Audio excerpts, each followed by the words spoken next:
She used me and left, the high cost of loving her.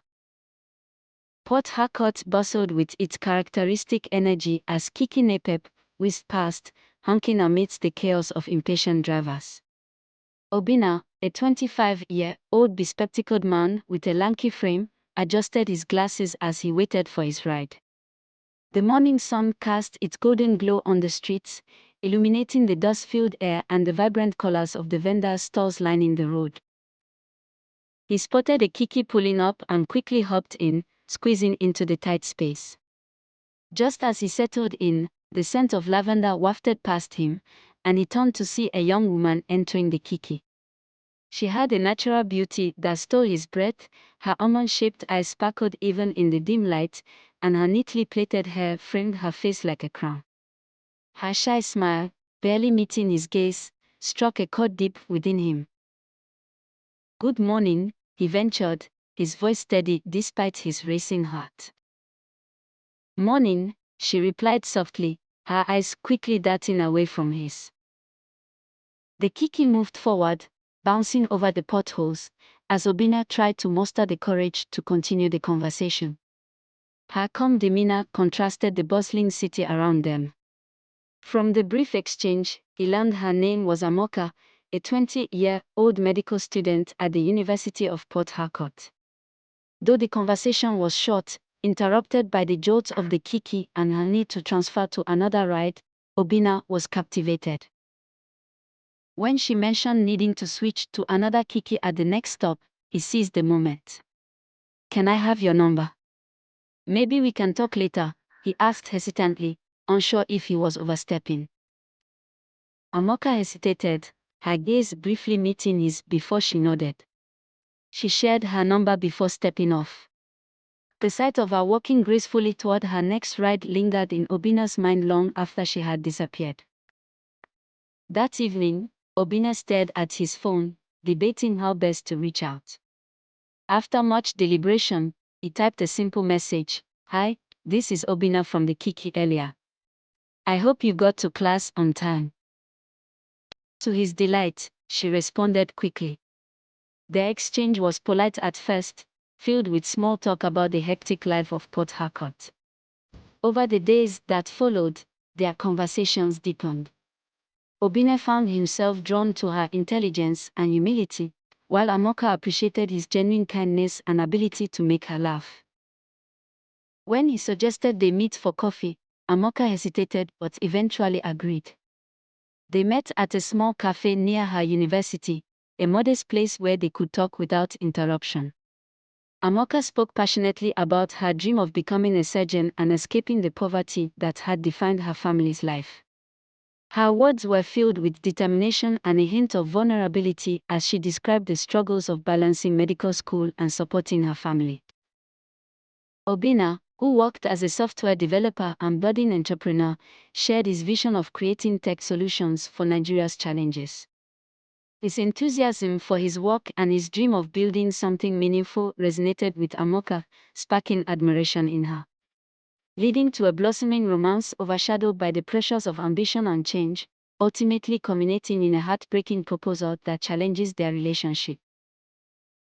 As their connection grew, Amoka invited Obinna to her home. The small two-bedroom apartment was bursting with life.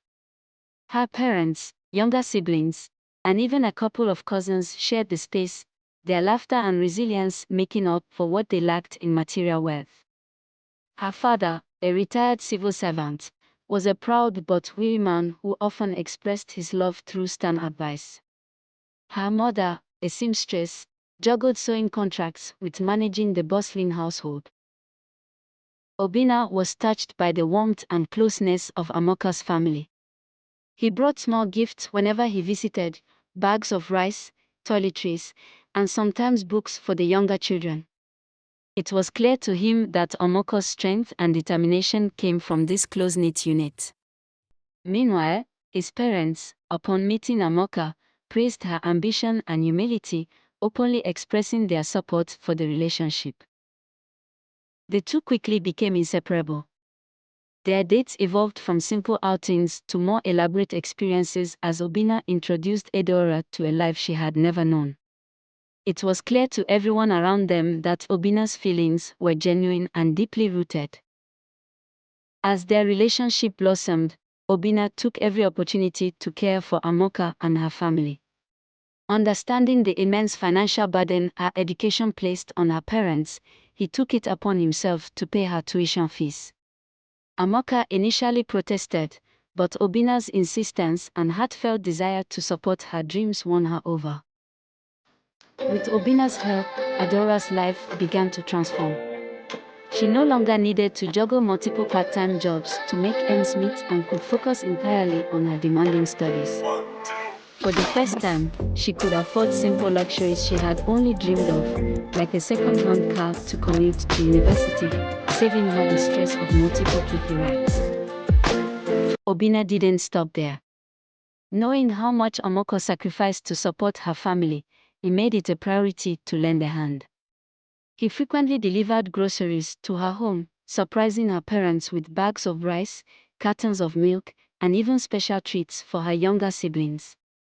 Amoko's mother often wiped away tears of gratitude, blessing Obina for his generosity. Holidays became another avenue for Obina to show his love and appreciation. He surprised Amoka with trips to places she had only seen in magazines. From exploring the sand dunes of Namibia to basking in the serene beaches of Tanzania, each getaway became a cherished memory. Amoka's first flight to South Africa left her in awe, and she couldn't stop talking about the safari experience they shared. By the time Amoka reached her final year of medical school, subtle changes in her demeanor began to surface. Where she had once been warm and full of gratitude, she now seemed distant and preoccupied. Obina, attributing the shift to the pressures of her rigorous studies, chose to remain patient and understanding. But as weeks turned into months, the changes became more pronounced. Amoka, who once marveled at the thoughtfulness of his gestures, now took them for granted. Late-night study sessions were replaced with outings to upscale events, and her growing circle of wealthier friends began to overshadow her relationship with Obina. Her appearance, too, underwent a transformation. Heavy makeup and colorful wigs became her new trademarks, and she carried herself with a confidence that bordered on vanity. Obina noticed the shift but chose to focus on the woman he fell in love with, believing that her true self would emerge after the stress of her studies subsided. Determined to rekindle the magic of their relationship, Obina decided to take a bold step. After years of saving, he purchased an elegant diamond ring, a symbol of his unwavering love and commitment.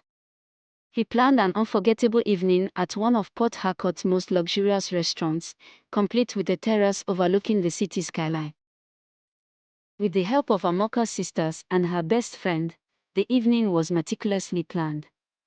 The terrace was adorned with white flower arches and flickering candlelight, creating a romantic ambience. As their closest friends and family gathered in anticipation, Obina's heart raced with nervous excitement. Amoka arrived late, her expression unreadable. She wore a simple dress, far from the elegance Obina had envisioned for the occasion. Her sisters had to convince her to come, as she had initially refused. Obina pushed aside his disappointment, focusing instead on the love that had brought them to this moment. After dinner, he led her to the terrace.